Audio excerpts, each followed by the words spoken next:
Alors là aussi, pour finir cette matinée, il nous reste vraiment très peu de temps, mais je voudrais profiter des quelques minutes que nous avons pour poser quelques questions que j'ai sélectionnées. On en a reçu pas mal.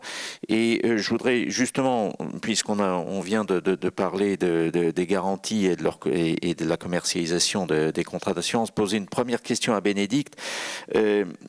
Cette clarté des garanties se traduit-elle exclusivement par une clarté de la rédaction des clauses contractuelles? Qu'est-ce que vous pouvez nous dire? Oui, effectivement, comme on l'a rappelé, une grande attention doit être apportée à la rédaction des clauses contractuelles. C'est primordial, mais ça n'est pas suffisant. Il faut également, il est nécessaire de bien faire un travail sur l'articulation de toutes ces clauses entre elles. D'abord, elles permettent à l'assuré de bien appréhender leur portée, mais également l'assuré pourra, dans ce cas-là, pouvoir comprendre les différents documents qui composent tout son contrat et ces pièces doivent être clairement cohérentes et identifiables. Donc, d'une manière générale, la rédaction des clauses, oui, et également l'architecture de ces contrats qui permettra à la clientèle d'appréhender en toute connaissance de cause l'étendue de leur couverture.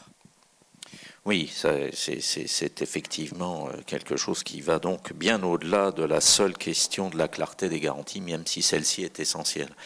Alors, j'ai aussi des questions à propos des autres interventions qui n'avaient donc pas de lien direct entre elles. J'en ai une pour Philippe Berthaud qui nous a parlé de la lutte contre le blanchiment. Et là, la question c'est, est-ce que la crise sanitaire a eu un impact sur les dispositifs LCBFT des banques et sur les obligations qu'elles doivent respecter? L'impact de la crise sanitaire et plus particulièrement du confinement sur les dispositifs LCBFT et des organismes s'est avéré relativement limité. Même si des craintes tout à fait légitimes étaient apparues au tout début du confinement sur la capacité des organismes à traiter les alertes dans des conditions opérationnelles dégradées. Il y a deux raisons principales qui peuvent expliquer cet impact limité. Je refais le masque.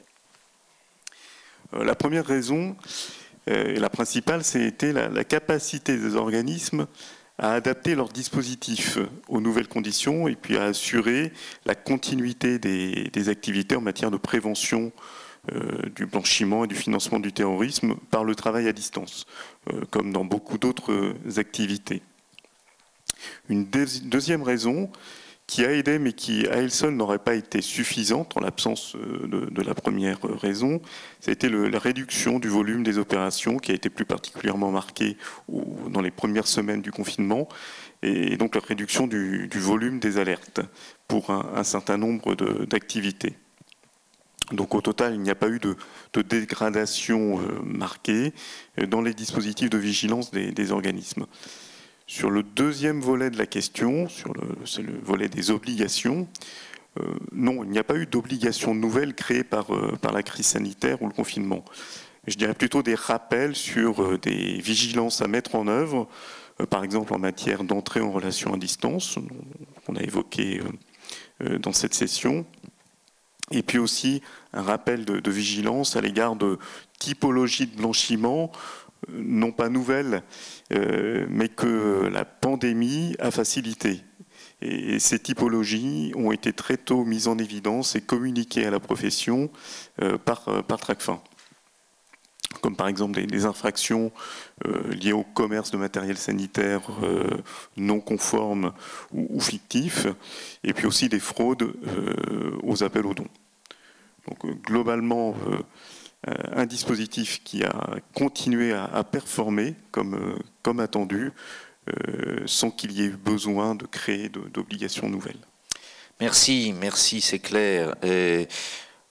Alors, parmi les questions, il y en a aussi une qui revient sur la première thématique, qui est celle sur le risque climatique. Alors, j'ai dit en conclusion que nous étions précurseurs dans l'exercice de stress test que nous avions lancé.